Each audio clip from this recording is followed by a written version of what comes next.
let's say I have the number 905, 905.074.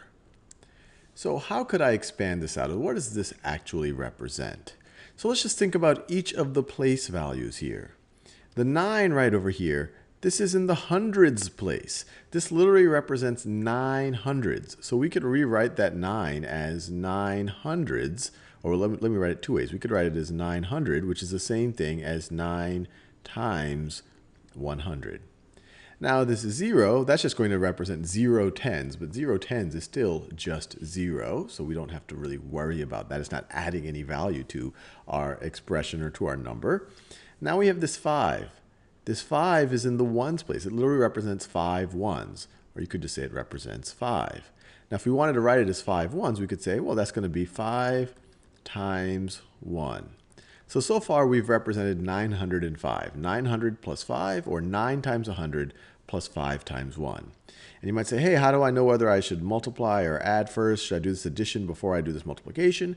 And I'll always remind you, order of operations, in this scenario, you would do your multiplication before you do your addition. So you would multiply your 5 times 1 and your 9 times 100 before adding these two things together. But let's move on. You have another 0. This 0 is in the tenths place.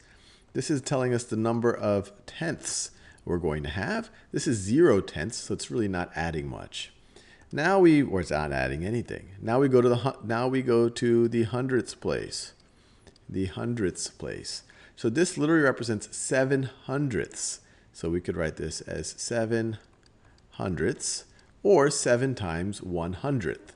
So plus 7 times 100th. And then finally, we go to the thousandths place. So we go to the thousandths place. And we have 4 thousandths. So that literally represents 4 over 1,000, or 4 times 1,000th. 4 times 1,000th. Notice, this is coming from the hundreds place. This is coming from the hundreds place. You have 0 tens, but I'll write the tens place there just so you see it. So it's 0 tens, so I didn't even bother to write that down. Then you have your ones place. You have 5 ones. Then you have 0 tenths, so I didn't write that down. Then you have 7 hundredths, and then you have 4 thousandths, 4 thousandths. So, and we are done. We've written this out, really just understanding what this number represents.